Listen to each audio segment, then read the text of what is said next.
en esta mañana, de nuevo al Evangelio de Lucas,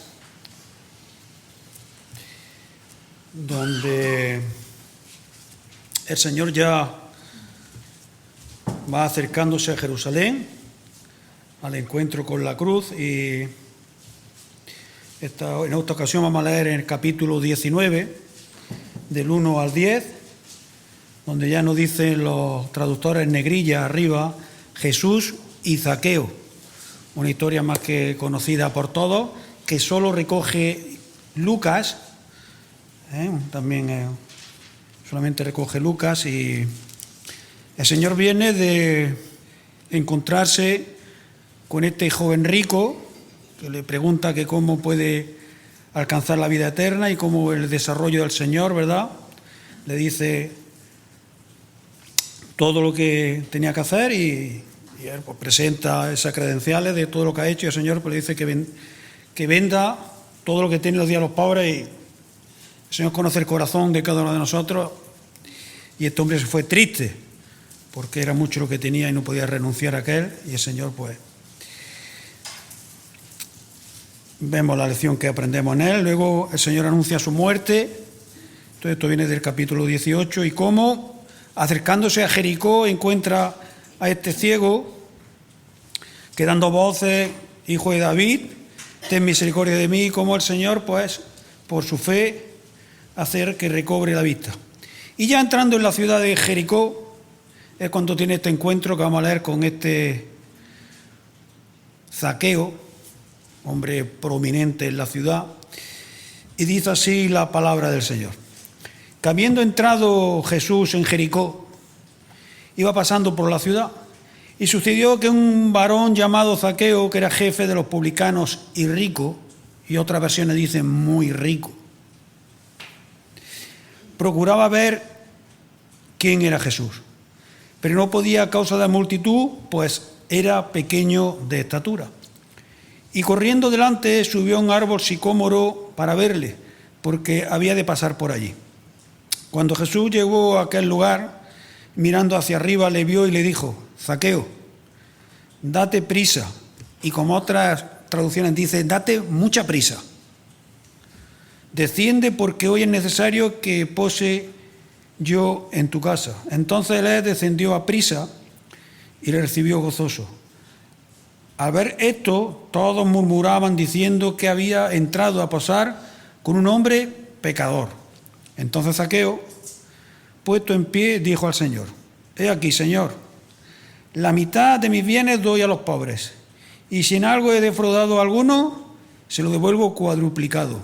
Jesús le dijo: Hoy ha venido la salvación a esta casa, por cuanto él también es hijo de Abraham.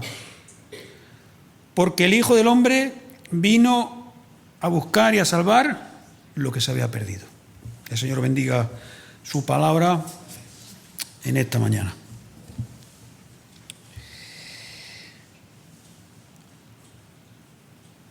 Amigo que en esta mañana nos estás escuchando, si te ha traído hasta aquí como a Zaqueo lo llevó, porque quieres conocer de cerca a Jesús, si tienes esa inquietud en tu corazón, estás en el sitio correcto. Zaqueo estaba en el momento oportuno y en el sitio correcto para ver quién era Jesús. Si en esa inquietud que tienes en tu corazón por saber quién es Jesús, también piensas dentro de ti que necesitas reconciliarte con Dios, también estás en el sitio correcto en el momento oportuno.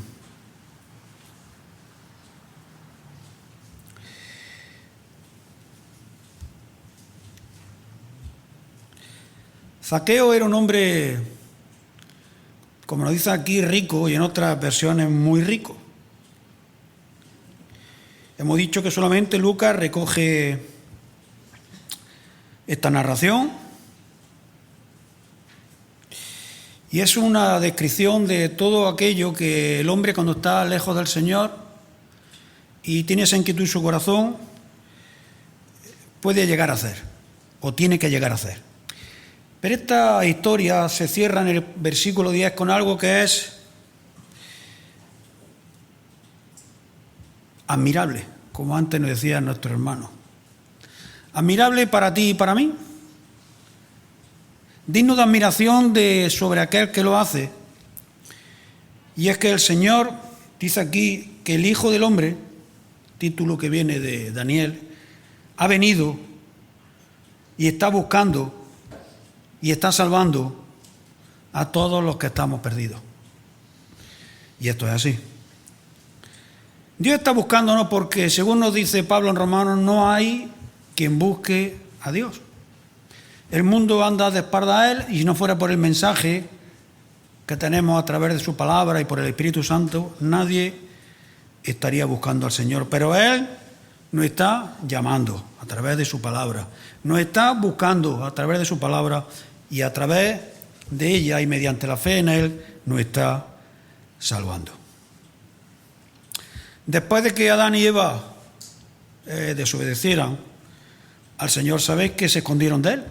Antes andaban libremente por el huerto del Edén, se paseaban con el Señor, y cuando le desobedecieron y conocieron la maldad, el pecado, se escondieron de Él. Y el Señor, cuando entró en el huerto de Edén, no lo encontraba y le dijeron: ¿dónde está, verdad? A lo largo de la historia, desde ese momento, el Señor ha tenido la misión de buscarnos para salvarnos. Lucas lo deja claro, Mateo también recoge, ¿verdad?, la parábola de la oveja perdida, pero Lucas en el capítulo 15 recoge 3 parábolas, con la intención expresa de hacernos entender la necesidad que tiene el hombre de que el Señor nos busque, nos halle, para salvarnos. La oveja perdida, la moneda perdida y el hijo pródigo. No habría reconciliación alguna, salvación alguna, o perdón o esperanza de una vida eterna, si Él no hubiera hecho esto, si no hubiera sido el buen pastor que deja las 99 y va en busca de la oveja perdida, si no hubiera sido con esa mujer que, encendiendo la luz, barre minuciosamente para encontrar esa moneda, o como ese padre estaba esperando día a día, mirando al horizonte a ese hijo pródigo para que volviera a Él. El Señor nos deja aquí muy claro para qué vino al mundo. Si saliéramos al mundo y preguntáramos a la gente quién es Jesús, la mayoría lo conocerían. Incluso hay religiones que lo tienen como gran profeta, pero lo conocen de una manera poco menos que histórica. Era un hombre bueno, tenía buenas palabras, era un gran líder, un gran maestro, propugnó una idea maravillosa. Unos dicen que fue el primer que promulgó la idea de izquierda, otros, ya sabéis, cada uno como lo que quiere decir. Pero el Señor deja muy claro para qué vino al mundo. Vino al mundo para rescatarte a ti y a mí, porque estábamos perdidos. Y si no hubiera sido por Él, no podríamos ser salvos en momento alguno. Este mensaje bíblico es fundamental para el conocimiento de la buena nueva que el Señor trae para cada uno de nosotros. Desde el Antiguo Testamento indica ya el camino a seguir para llegar a Él. Y en el Nuevo Testamento se explica perfectamente. Que el Hijo del Hombre, que el Hijo de Dios vino al mundo para salvarnos, quedó claro desde antes de su nacimiento. Dice Mateo 1:21 que dijo el ángel a José: María dará a luz un hijo y llamará su nombre Jesús, porque Él salvará a su pueblo de sus pecados. Ya estaba designado, ya estaba, ¿verdad?, puesto para qué venía Él. Y como también nos dice Juan en 1 de Juan 3:5, vino, apareció para quitar nuestros pecados. Vino para hacer muchas cosas, sí, vale, pero lo principal, lo fundamental, vino para quitarnos nuestros pecados. Y como también recoge Pablo en 1 de Timoteo 1:15, nos dice palabras fieles y dignas de ser recibidas por todos. Y si en esta mañana está escuchando la palabra del Señor, te lo está diciendo también la palabra del Señor. Palabra fiel y digna de ser recibida por todos, que Cristo Jesús vino al mundo para salvarte, a ti y a mí, salvarnos a todos los pecadores. Y Lucas hace especial énfasis en este sentido de la necesidad que tenemos de que el Señor nos busque y nos halle. Y lo hace en este capítulo 15 que hemos dicho con anterioridad, a través de esa parábola de la oveja perdida, a través de esa parábola de la moneda perdida, a través de esa parábola, ¿verdad?, del hijo pródigo, donde todos nos vemos reflejados. Pero también deja claro algo muy importante, y es el gozo que hay en el Señor cuando un pecador pasa de muerte a vida. Cada una de estas tres parábolas así lo quiero recoger. Y dice Lucas 15:10, así os digo, que hay gozo delante de los ángeles de Dios por un pecador que se arrepiente.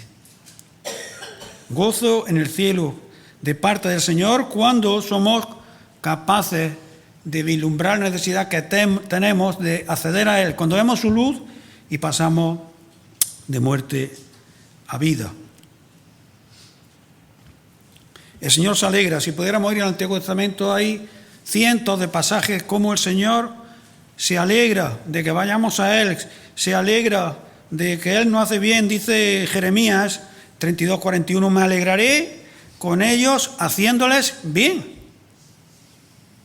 Y los plantaré en esta tierra en verdad de todo mi corazón y de toda mi alma. El Señor se alegra, se goza con nosotros, cuando somos capaces de acceder al favor de su misericordia, su bondad y su gracia para alcanzar el perdón, la salvación y la vida eterna. Y esta narración que encontramos aquí de Zaqueo, pues de alguna manera, ¿verdad?, recoge todo lo que hemos dicho en cuanto a esta necesidad del hombre. La historia de este encuentro con Jesús, de Zaqueo, de su conversión, es un ejemplo de los más claros en cuanto a esa necesidad que tiene el hombre. Este hombre, nos dice la narración, que en medio de una multitud tenía una cita con el Señor que le estaba buscando para salvarle. Amigo, en esta mañana que nos está escuchando, ahora mismo, el Señor tiene una cita contigo. Y tiene la necesidad igual de que Él te salve porque te está buscando. En esta narración de Zaqueo, Jesús vio a este hombre, que ahora veremos las peculiaridades que eran inherentes a él, este hombre despreciado por el pueblo, este hombre cobrador de impuestos del Imperio Romano, como el Señor también lo llamó, porque el Señor no hace distinción de personas, porque ante Él todos somos pecadores, y lo llamó por su nombre y le dio la salvación. Dice los primeros 4 versículos que habiendo entrado Jesús en Jericó, iba pasando por la ciudad y sucedió que un varón llamado Zaqueo, que era jefe de los publicanos y rico, procuraba ver quién era Jesús, pero no podía a causa de la multitud, pues era pequeño de estatura. Y corriendo delante se vio un árbol sicómoro para verle, porque había de pasar por allí. Bueno, la ciudad de Jericó, una ciudad del mundo antiguo, impresionante, de la cual ya tenemos conocimiento del Antiguo Testamento, ¿verdad? Allí pasaron también cosas muy relevantes. Estaba ubicada a unos 25 kilómetros al nordeste de Jerusalén y a unos 8 kilómetros una vez que cruzas el Jordán. Estaba en un lugar un poco diferente al que se encuentra hoy en día. Estaba rodeada por fuentes de agua que llevaban hasta ella a través de unos acueductos. Tenía un clima casi tropical, un clima muy bueno, una tierra súper fértil, un suelo muy rico, tanto así que se decía la llanura de Jericó, y se decía que era un oasis y un vergel. Un sitio maravilloso. Era especialmente famoso Jericó en aquellos tiempos por un ungüento derivado del bálsamo, un tipo de árbol, de palmera, que destilaba, le sacaban este bálsamo y que era muy, muy apreciado. dice que los historiadores antiguos, que era de las cosas más preciosas que se podía tener. Era fragante, aliviaba los dolores, altamente preciado por sus cualidades curativas, y era muy importante para Jericó. ¿Por qué? Porque el comercio de este producto, de este bálsamo, producía altos impuestos para la ciudad y obviamente para el Imperio Romano, muy, muy altos. Es decir, una ciudad muy opulenta, con mucho dinero, donde, como veremos después en su descripción, se movía mucho el comercio. Marco Antonio, este romano prominente, dice que había otorgado los ingresos de las plantaciones de bálsamo como un regalo imperial a Cleopatra, la emperatriz egipcia. Y esta, a su vez, se la vendió a Herodes. Deciros que el tema de los impuestos era un poco particular, porque se podían, como luego veremos, arrendar o pasar a otro para que los cobraran, y en ese tránsito cada uno iba quedándose con una parte, aparte de lo que había que darle a Roma, y todo el mundo se iba enriqueciendo. Como hemos dicho, en Jericó crecían palmeras de varios tipos, sicómoros, como hemos visto en la descripción, cipreses y estos árboles de bálsamo que producían este aceite precioso y muy caro. Tenía un clima muy bueno, una tierra que era muy productiva. Se decía que era el jardín de Palestina. Más aún, estaba enclavado Jericó en un sitio que era el paso obligado de la ruta de los comerciantes, tanto de los que venían de Damasco como de Arabia. Era un centro de comercio grande y militar.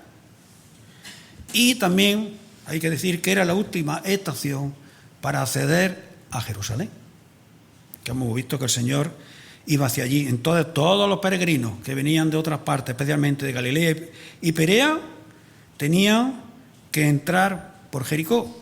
Y de ahí la importancia y la prosperidad que tenía esta ciudad con respecto a todo el comercio y todo lo que allí se movía. Nos dice la lectura que este Zaqueo era jefe de los cobradores de impuestos. Saber que es el único sitio del Nuevo Testamento donde aparece el título como jefe de los cobradores de impuestos. Aparecen otras veces otros publicanos, otros cobradores de impuestos, pero este era jefe de los cobradores de impuestos. Por tanto, habría que considerarlo que era un hombre bastante prominente en la ciudad, sobre todo en las esferas de gente poderosa, muy prominente, como dicen, muy rico. Era, por así decirlo, el jefe de la cabeza de todo el distrito tributario de Jericó y sus alrededores, toda la zona aquella. Deciros que Palestina en la época se subdividía en 3 regiones tributarias: Jericó, Cesarea y Capernaum. Cada una de ellas tenía una administración tributaria con un jefe, y en este caso la de Jericó era Zaqueo. Recogían todos los tributos de la zona y se le entregaban al gobernador correspondiente y a Roma. La descripción de la ciudad era una ciudad bastante bella, por lo visto, con espléndidos palacios construidos por Herodes, jardines por lo visto que eran preciosos, construidos por Arquelao, y estaba rodeada, como hemos dicho, de palmeras, unos jardines muy bonitos, unos jardines con una rosa también que eran muy famosas de Jericó. Y la palabra Jericó viene a decir que era la perfumada, en la traducción, por este aroma de estas especies bálsamo que tenían, que eran también dan una fragancia muy, muy buena, y estos jardines de rosas que había allí. Se le conocía, como he dicho antes, como el jardín de Palestina. Bueno, en la ciudad de Jericó, después de ver la descripción que tiene, pues entendemos el bullicio que debería haber en un día normal, de gente, de peregrinos, los comerciantes, las caravanas, también importancia con el mundo religioso, vendiendo, comprando toda esta gente, ¿verdad?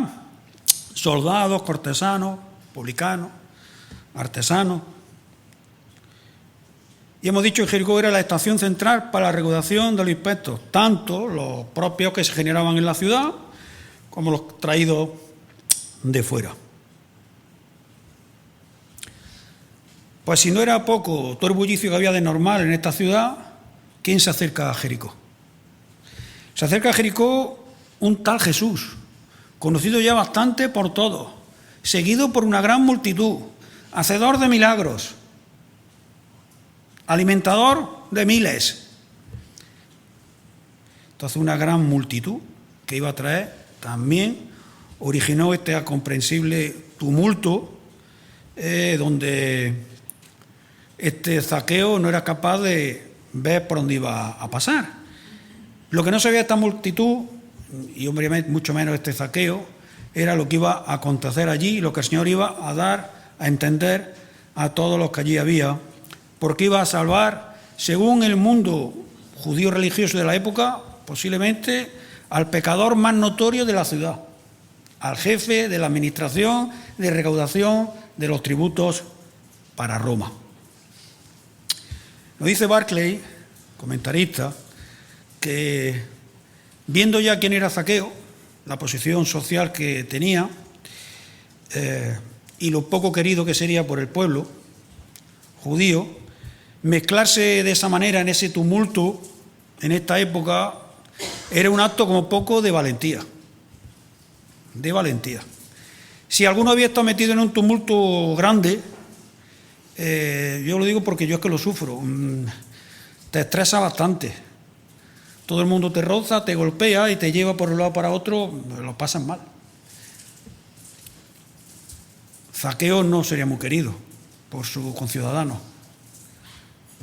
Y creo, como dice Barclay, que pondría más que en peligro su vida en ese momento, de mezclarse con el populacho, con la gente de todos sitios que iba y venía, que cuanto menos sería, cuando no golpeado o herido, o quizás algo más. ¿Conocía Zaqueo a Jesús? Pues no lo sabemos. Tenía inquietudes, eso sí. ¿Habría escuchado hablar de él de alguna manera? ¿Sabía que uno de sus apóstoles también había sido publicano hasta que fue llamado a Leví? ¿Había oído la parábola del publicano y el fariseo?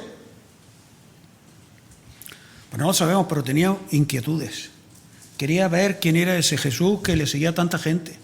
Ese Jesús que hacía milagros, ese Jesús que a la puerta de Jericó había dado la vista a un ciego. Quería saberlo. Amigo, en esta mañana que estás con nosotros escuchando la palabra del Señor, no sé lo que conocerás mucho o poco del Señor,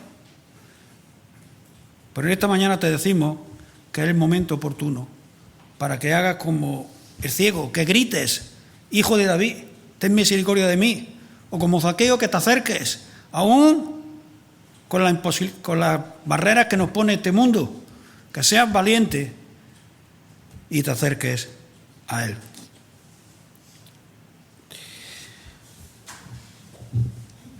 Muchas personas estarían esperando el paso de Jesús por la ciudad. De igual manera, este Zaqueo se enteraría de alguna manera y fue allí. Nos dice que Lucas hace hasta 6 referencias al recaudador de impuestos en su evangelio, y esta es la última. Y como hemos visto en otras veces, estos personajes eran más que odiados y despreciados en Israel.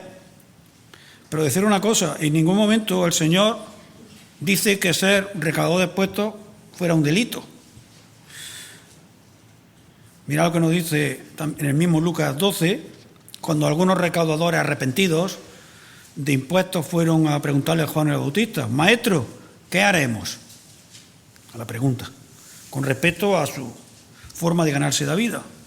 Y Juan no le dijo que abandonaran lo que estaban haciendo, sino les dijo que lo hicieran.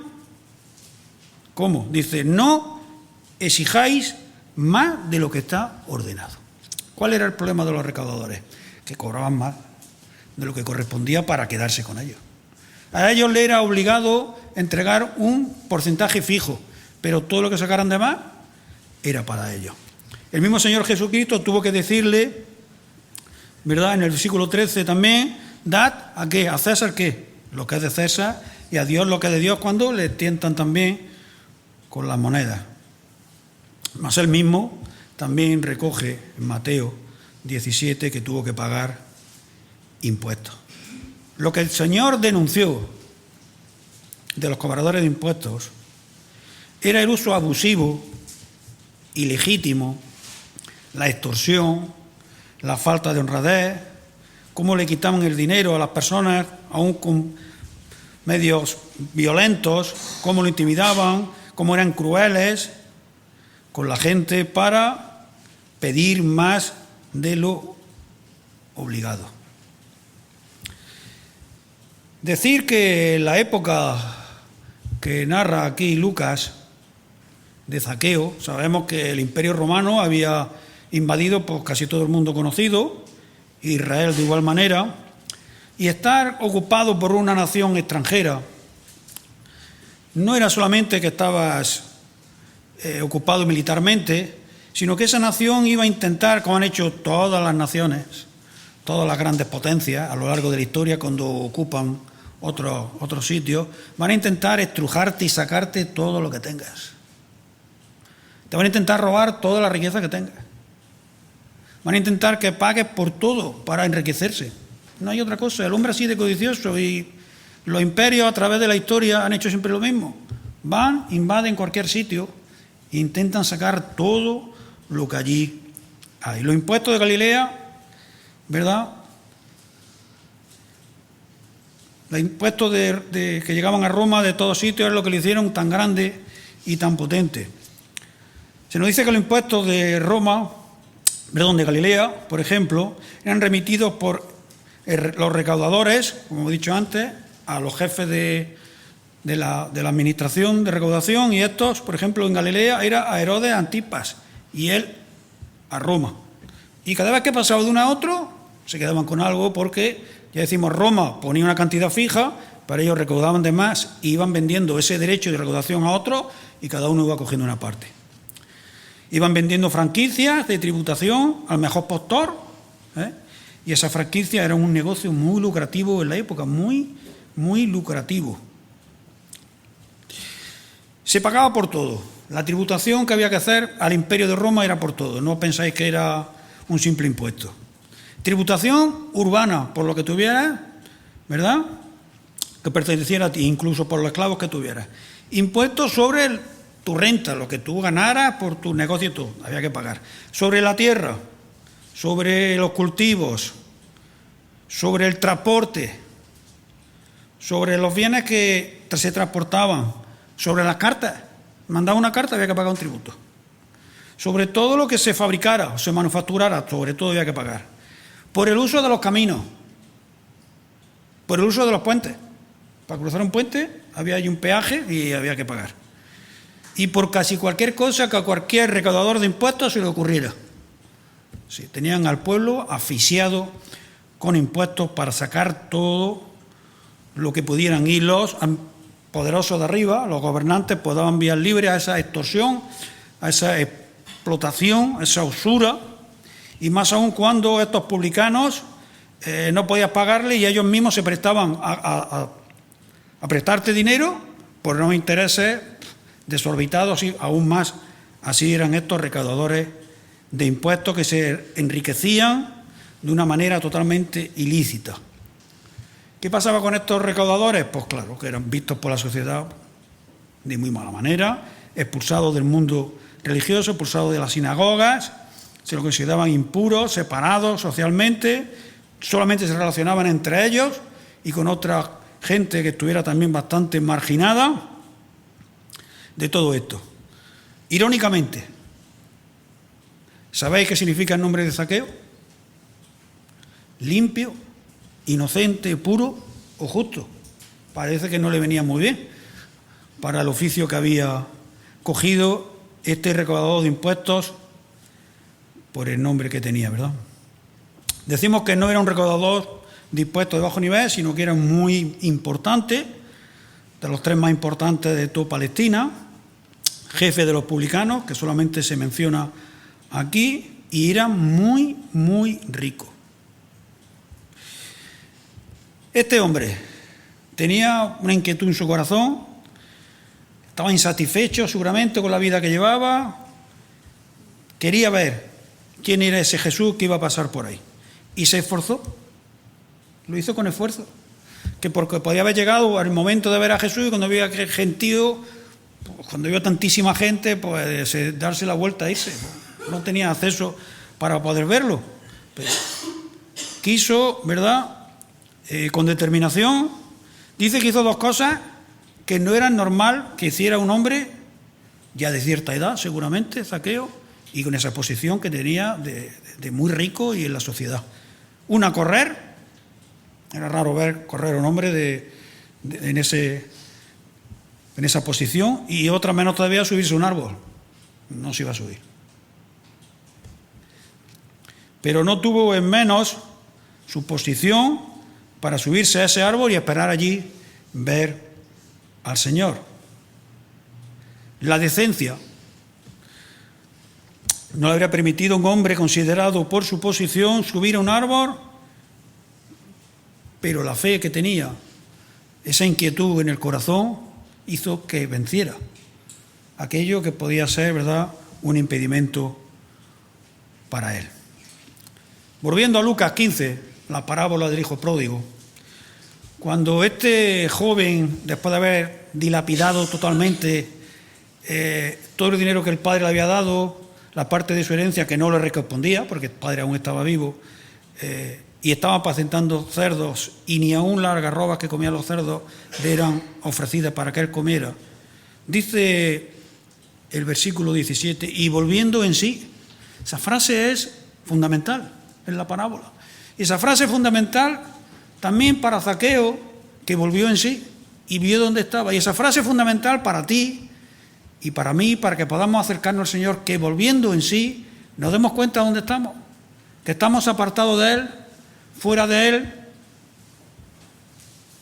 y su bendición. Y dice, sigue diciendo Lucas en 15, del hijo pródigo, que de la determinación que tomó, igual que Zaqueo, tomó la determinación de subirse al árbol, aunque iba todo en contra de lo que tendría que haber hecho. Se subió al árbol, se mezcló con la multitud, corrió. Y el hijo pródigo dice que, volviendo en sí, pensó y dijo, me levantaré e iré a mi padre. ¿Y qué iba a decir al padre cuando estuviera allí?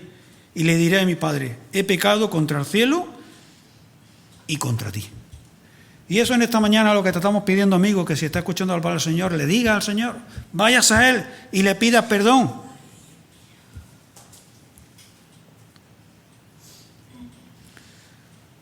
Tenemos a Zaqueo en este árbol sicómoro, en esta higuera morera, que es como se determinaban estos árboles, tipo de árbol un poco especial, con unas hojas como tipo de morera, y que da unos frutos como unos higos, que es un tronco bueno, pero que arrancan las ramas desde muy abajo, y entonces parece ser que es bastante fácil trepar por él, porque te da esa opción. Dice que cuando Jesús, versículos 5 al 7, llegó a aquel lugar, mirando hacia arriba, le vio. No sabemos a qué altura estaría Zaqueo, y qué tal de tupido estaría el árbol para estar escondido allí. Pero el Señor, conocedor de todo, en su deidad y omnipotencia, cuando llegó a la altura donde estaba Zaqueo, se paró y miró hacia arriba y le vio. Él sabía que estaba allí. No sabemos la expresión de Zaqueo cuando el Señor la estuvo mirando, de sorpresa, quizá. Y dice que el Señor le dijo, Zaqueo, date prisa, desciende, o como dicen otras versiones, date mucha prisa y desciende, porque hoy, no otro día, no cuando se vaya toda esta gente, no si a ti te parece bien hoy, si no lo piensas, diría, no, hoy es necesario, hoy, en este momento, que yo pose en tu casa. Dice que entonces descendió raudo, rápidamente, a prisa, y le recibió gozoso. Y al ver esto todos murmuraban diciendo que había entrado a posar con un hombre pecador.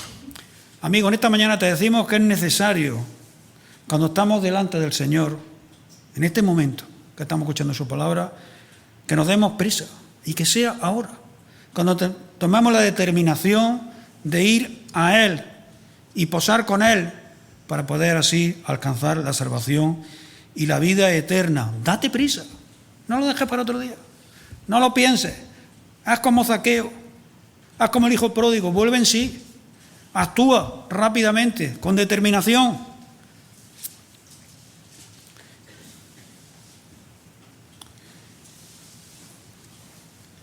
Dice Pablo en 2 de Corintios 6, del 1 al 2, así que, y en esta mañana lo estamos haciendo, así que nosotros, como colaboradores suyos, te exhortamos también a que no recibas en vano la gracia de Dios, porque dice, en tiempo aceptable te he oído, y en día de salvación te he socorrido. He aquí ahora el tiempo aceptable, y aquí ahora el día de salvación. Te lo estamos diciendo, amigo, que nos está escuchando. Hoy es el momento determinado, en el tiempo determinado, y exige una acción inmediata de parte tuya. El Señor está ahí, te lo está dando, si tú quieres cogerlo.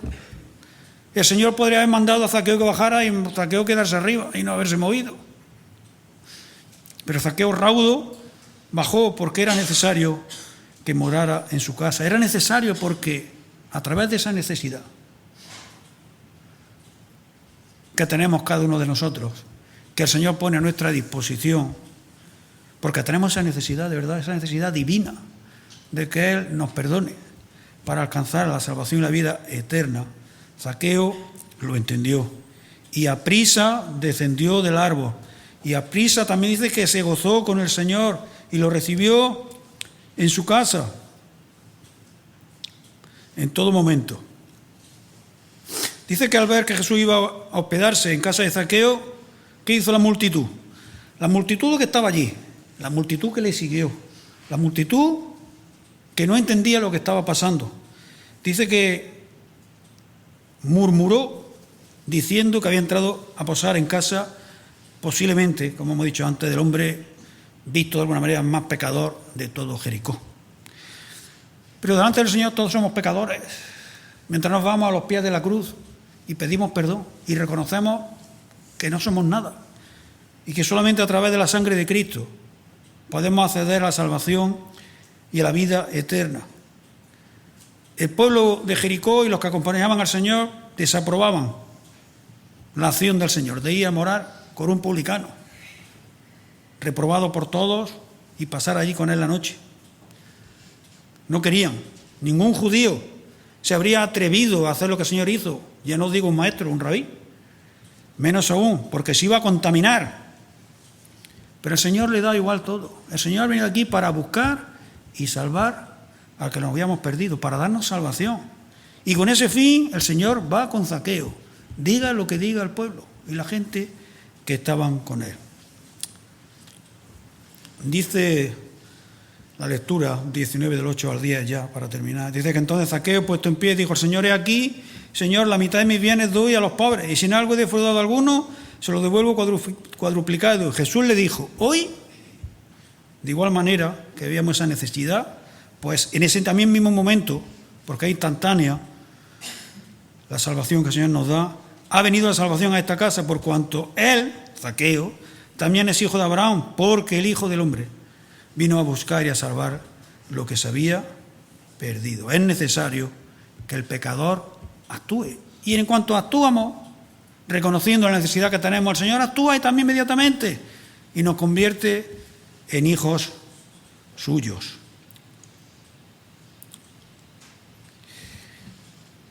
Zaqueo no mostró a través de ninguna confesión pública que habría creído en el Señor, no mostró una confesión audible, pero lo que hizo Zaqueo creo que nos deja más que claro a todos que estaba arrepentido y que estaba convertido. La transformación de su conducta fue radical. Revela cómo ha cambiado de vida, cómo se arrepiente del pecado de una manera abierta, puesto en pie. Una posición de respeto a que allí había, a Jesús, para una declaración más que importante, reconociendo lo que había sido y cómo quería, de alguna manera, pagar por los males que había hecho. De todo lo que tengo, muy rico que era, doy la mitad a los pobres. El Señor le dijo al joven rico que le diera, ¿verdad?, a los pobres todo lo que tenía, y el otro se fue triste. A Zaqueo el Señor no le pide nada. Zaqueo se pone en pie y le dice que le da la mitad de todo lo que tiene a los pobres. Y además sigue reconociendo que si en algo he defraudado a alguno, sabemos lo que eran los recaudadores de impuestos y malos jefes, se lo devuelvo cuadruplicado. Quiere rectificar de su vida, quiere, de alguna manera, todas las equivocaciones que ha tenido, intentar corregirlas. Y cumple con la ley exigida, más aún del Antiguo Testamento, de cuando alguien había defraudado, dar para compensar a aquel. La auténtica salvación de Zaqueo, el verdadero arrepentimiento de Zaqueo, lo vemos por esa transformación en su conducta total. El buen pastor ha encontrado a la oveja perdida. El buen pastor ha encontrado a este Zaqueo que tenía esa incertidumbre en su corazón y que estaba perdido. Y el Señor miró hacia arriba, lo vio y lo llamó. Como nos dice Pablo cuando dice aquí también Lucas que hoy ha venido la salvación a esta casa por cuanto él es también hijo de Abraham, sabíamos que, deberíamos entender que Zaqueo obviamente era hijo de Abraham porque era judío, descendiente del linaje. Pero aquí lo que quiere decirnos Lucas es lo que luego Pablo también escribiría en Romanos 2, 28, 29, diciendo, pues no es judío el que lo es exteriormente, ni es la circuncisión la que se hace exteriormente en la carne, sino que es judío el que lo hace interiormente. Y la circuncisión es la del corazón, en espíritu, no en letra. La alabanza del cual no viene de los hombres, sino de Dios. Ese es el verdadero judío, eso es ser verdaderamente hijo de Abraham. Y como también nos dice en Gálatas, Pablo, capítulo 3, así Abraham creyó a Dios y le fue contado por justicia. Sabéis, por tanto, que los que son de fe, esos son hijos de Abraham. Y la Escritura, preveyendo que Dios había de justificar por la fe a los gentiles, dio de antemano la buena nueva a Abraham, diciendo, en ti serán benditas todas las naciones, de modo que los de la fe son bendecidos por el creyente Abraham. Y si vosotros sois de Cristo, ciertamente linaje de Abraham sois y herederos según la promesa. Y aquellos que nacimos sin ser judíos, a través de la promesa, también somos hechos hijos de Abraham, hijos del Señor. Fue tan grande esa transformación de Zaqueo que también nos recuerda la transformación de Pablo cuando dice que todo, cuando presenta todo lo que tenía, lo tengo por basura, ¿verdad?, por seguir a Cristo. Ese día fue justificado su conversión de Zaqueo por su fe. El Señor le dio vida y luz para creer y para arrepentirse, y su conducta, que debe ser la conducta de cada uno de los que decimos que somos hijos de Dios, debe dar testimonio de nuestra transformación. El Hijo del Hombre vino a buscar y a salvar lo que se había perdido. Describe tanto la faceta humana del Señor como la de su deidad. Y en esta mañana, amigo, te seguimos diciendo que es el momento que debes de volver en sí, porque el Señor te está buscando. El Señor te está buscando en cada momento. Como en los días de Zaqueo, el Señor sigue buscándote para salvarte. Nos sigue llamando de las tinieblas a su luz admirable. Su testimonio, Zaqueo hablaba por él. Era un recaudador, jefe de los recaudadores de impuestos, se ha convertido en un hombre nuevo. De pedir al pueblo, de extorsionarlo, ha pasado a donar, a darle a los pobres la mitad de lo que tenía, y si a alguien le había extorsionado, darle hasta 4 veces más. Por eso también nos dice Santiago en 2:18, por el tema de la fe y las obras, pero Alguno dirá, tú tienes fe y yo tengo obras. Muéstrame tu fe sin obras y yo te mostraré mi fe por mis obras. Zaqueo mostró su fe por medio de su obra. No habló, no se puso en pie para exclamar otra cosa, sino dar testimonio de lo que iba a hacer para que todo el mundo entendiera que se había convertido y había creído en el Señor Jesucristo. Para terminar, amigo, el Señor está llamando a tu puerta. Te está mirando a la cara, como hizo con Zaqueo, y te está diciendo, ven, que tengo que morar contigo, porque te voy a dar algo que va a ser de suma importancia para tu vida y de sumo gozo. Está pasando ante ti, está llamando a tu puerta, a tu corazón, y debes dejarla entrar. Dice Apocalipsis 3:20, he aquí, yo estoy a la puerta y llamo. Si alguno oye mi voz y la abre la puerta, entraré a él y cenaré él con él y él conmigo. Que el Señor bendiga su palabra esta mañana. Pedimos que el Señor está llamando a tu puerta, que le abras porque quiere cenar contigo y hacerte su hijo, que seas un hijo de Abraham y que puedas acceder a la salvación y a la vida eterna. Que el Señor bendiga su palabra esta mañana. Amén. Señor y Padre, damos gracias.